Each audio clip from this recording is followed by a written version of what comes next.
काफ़ी टाइम लग गया ये ट्रिप प्लान करने में, लेकिन फाइनली हमने नैनीताल का ट्रिप बना ही लिया। तो जयकारा लगाया, बैग्स उठाए और सुबह 5 बजे हम निकल पड़े new Delhi railway station. Station पहुंच के देखा तब ट्रेन हमारा पहले से ही इंतजार कर रही थी, तो हमने फटाफट सामान लोड करा, महिलाओं को बिठाया और हम आगे ट्रेन के बाहर थोड़ी बकचोदी करने। बातें करते करते आ गया था फिर हमारा ब्रेकफास्ट, और भाई साहब बिल्कुल ही बवासीर। मैं तो बिल्कुल रिकमेंड नहीं करूंगा कि ये वाला खाओ, इसे बढ़िया अपना घर से पैक करके ले जाओ। बिना उंगली के हम रह नहीं सकते, तो ट्रेन के अंदर ऐड वाले जो पोस्टर होते हैं वो हमने फाड़ दिए। उसी बीच में हमें दिखा मंडल पूरी ट्रेन में नींद फैलाता हुआ। तो पुनीत तो कैसे ही रह सकता था, उसने अपनी जनसेवा शुरू कर दी और मंडल को बना दिया पानी। और जरा ट्रेन की खिड़की से बाहर के नज़ारे देखो। फिर हम फाइनली पहुंच गए काठगोदाम रेलवे स्टेशन, लेकिन नैनीताल अभी भी दूर था। तो स्टेशन के बाहर निकले और हमने ढूंढना चालू करा टैक्सी। तो यहाँ पहुंच के तो ऑलरेडी काफी अच्छा लग रहा था, नीला आसमान, पहाड़, ऑब्वियसली बहुत बढ़िया लगता है। लेकिन टैक्सी वाले हमें अमीरी समझ के ज्यादा पैसे मांग रहे थे, तो हमने बार्गेनिंग के लिए फिर से भेज दिया मंडल को। तो और हमें डील मिल गई और हमने फटाफट बैग लोड करे और निकल पड़े भीमताल की तरफ। टाइम पास के लिए हमने अपना मिनी डीजे निकाल रखा था और पहाड़ों के साथ तो प्रॉपर वाइब मैच हो रही थी। एंड फाइनली फिर हम पहुंचे अपनी डेस्टिनेशन किंग्स कॉटेज, जहाँ पे हमने रुकना था।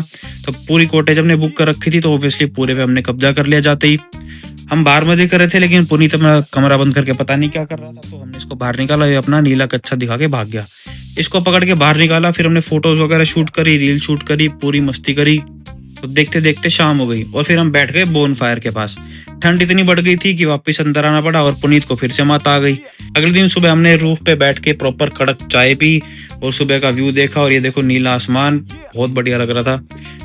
फिर हमने दोबारा कुछ रील शूट करी और राहुल अपना ऑफिस के लैपटॉप लेके बैठ गया, तो हमने ना इसको काम करने दिया ना खुद करा, पूरी फुल वॉल्यूम स्पीकर बजा दिया था।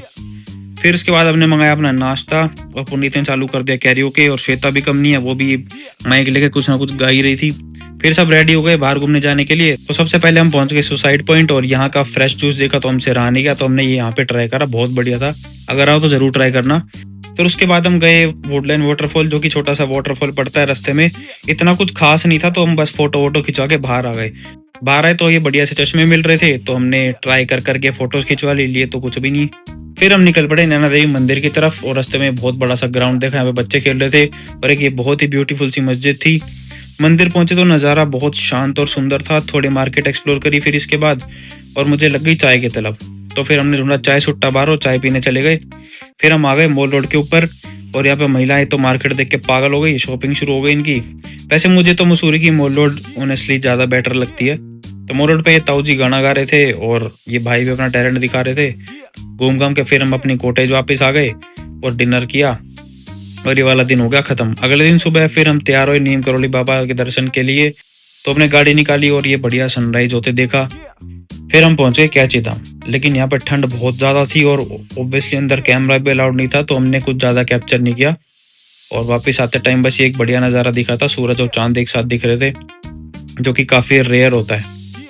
फिर हमने कॉटेज का छोटा सा टूर लिया, ये आपको दिखाते हैं। यहाँ पे ये पार्किंग है, इधर इस साइड पे किचन थी। और फिर हमने लास्ट डे का ब्रेकफास्ट किया और थोड़ी बहुत फिर से रील्स शूट करी और वापस रेलवे स्टेशन की तरफ आ गए। इस ट्रिप एक चीज सीखी है कि महिलाओं को साथ नहीं लेके आना है, तो इसलिए हम अपना बॉयज ट्रिप मारेंगे अगली बार।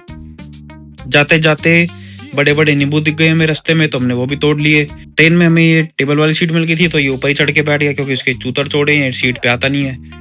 लेकिन दिल्ली आके हमने कुछ शूट नहीं किया, क्योंकि काफ़ी रात हो गई थी और हम फटाफट घर पहुंच गए। तो इस ब्लॉग में इतना था। अगर आपको अच्छा लगा हो तो लाइक एंड कमेंट जरूर करना। बाकी मिलते हैं नेक्स्ट ब्लॉग में।